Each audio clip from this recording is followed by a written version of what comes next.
so much. Good afternoon, everybody. My name is Commissioner Rachel Arpa, and I'm the Commissioner of the Mayor's Office for People with Disabilities. Today, we come together to honor and to celebrate the 31st anniversary of the Americans with Disabilities Act. And I'm so proud to work with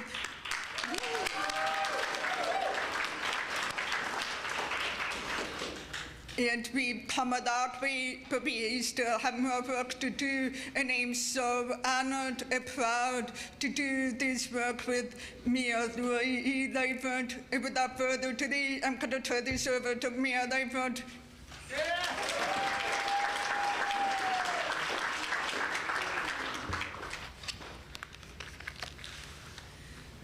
Good afternoon, everyone. And thank you so much for being here. Thank you, Commissioner Arfa. Thank you so much for everything that you do. It's my pleasure to be here to recognize the 31st anniversary of the Americans with Disabilities Act, or the ADA, the landmark civil rights law that granted equal rights to people with disabilities. This anniversary is also especially important as it marks the 31st year since the creation of the Mayor's Office for People with Disabilities, or MOPD, in October of 1990. And while we still have a ways to go in order to fully realize the vision of the ADA, we have made significant progress here in Chicago.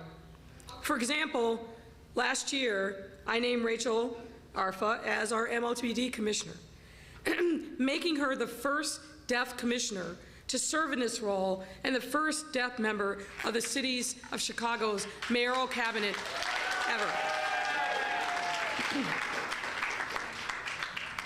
We also created the citywide access officer structure, which ensures every single city department and sister agency has a point person on accessibility, thus making it easier to navigate accessibility needs. And I can't underestimate how important this is, making sure that in every city department, not just relying upon MOPD, but every department has a sensibility and intentionality around disability, and making sure that in all the decisions that are being made at the department level, that we are focused on access.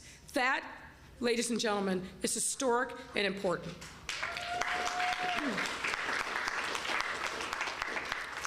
We've also really focused on disability in other important ways through the creation and funding of the Technology Accessibility Compliance Officer role, or TACO. We've reaffirmed our commitment to digital accessibility. Yes, I know, the name is something interesting. First time I heard it, I'm like, can't we think of a little something?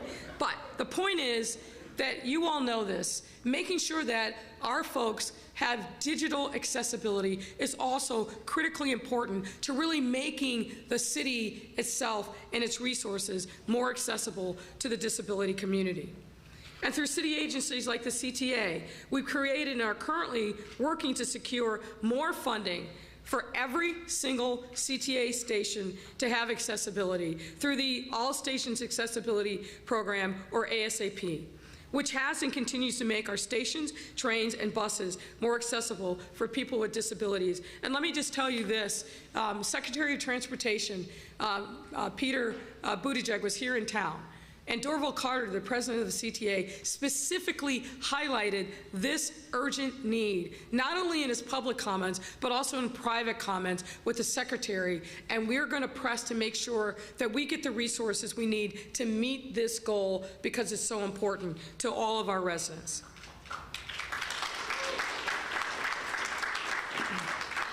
In addition, we've also forged a number of important partnerships with other departments, many of whom have representatives joining us today.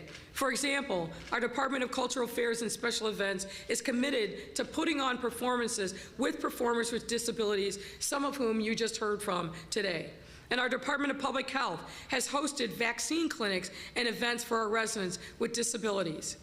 Today, we also have vaccines at the ready for you to take advantage of if you still need it and haven't received one. Or if you know someone who needs them, ring them up, get them over here. We want to make sure we continue to push vaccines that are life-saving. So please make sure to stop by, get vaccinated, and even get a Six Flags or Field Museum pass for doing so before you leave. Opportunities and partnerships like the one I've mentioned serve as proof of our commitment to serving our residents equitably, including residents with disability. After all, 1 in 10 Chicagoans has a disability. And as we all know, anyone can develop a disability, whether it is visible or invisible, at birth or later in life. My family and I have experienced the latter.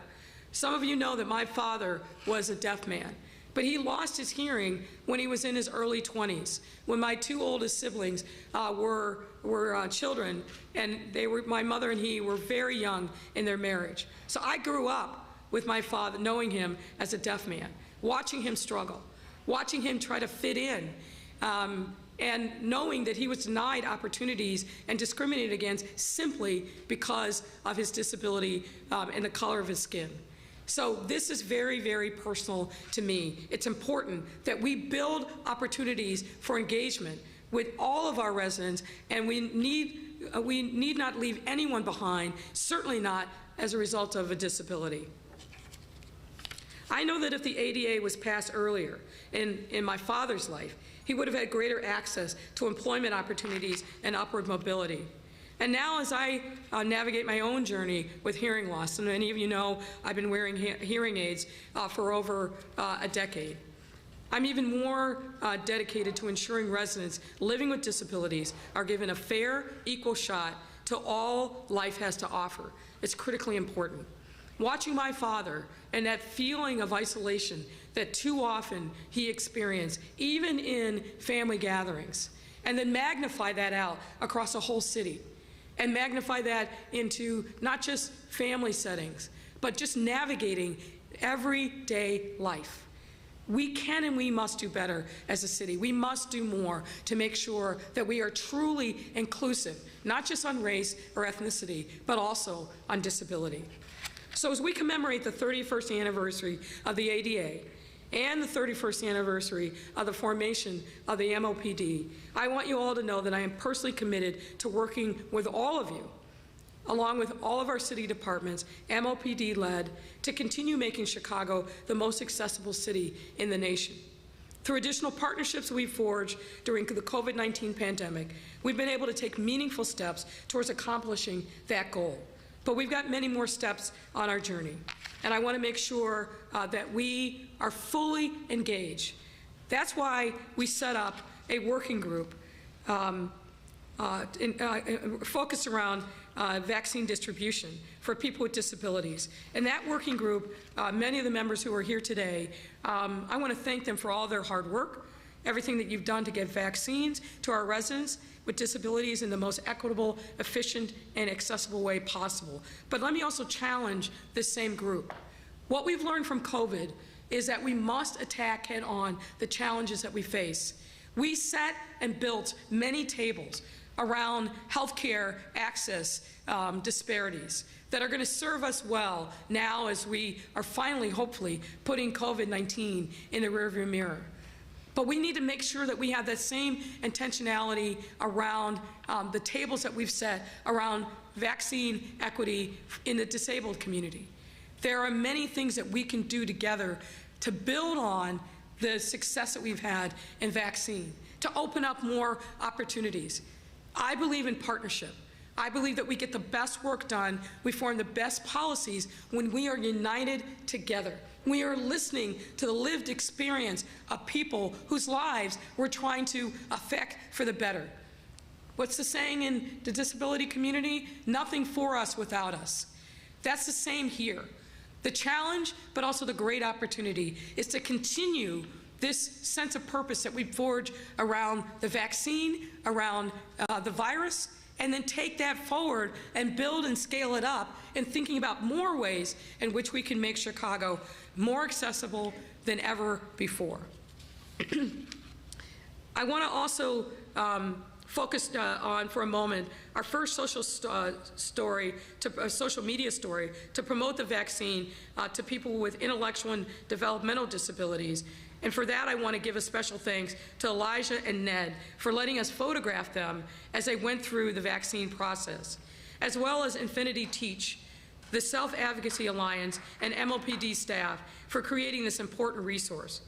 And last but not least, we formed a special partnership with Stacy Woods, a deaf nurse and proud graduate of Malcolm X's nursing program. Thank you, Stacy, for volunteering your time and talents to vaccinate our residents and help our city turn the chapter on COVID-19.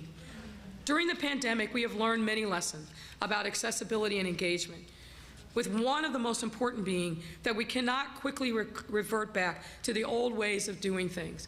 I've challenged every single city commissioner, and Commissioner Arfa included.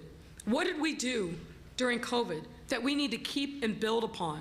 We did a lot of things out of necessity, out of a sense of urgency and emergency.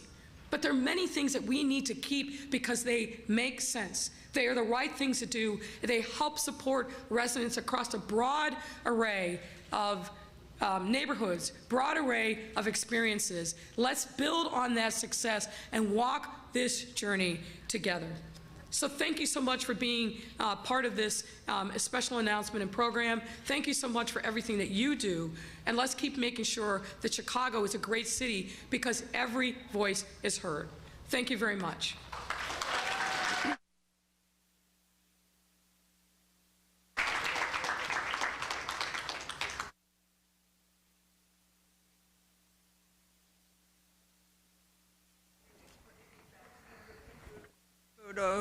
So if you could come to the stage, please. Okay.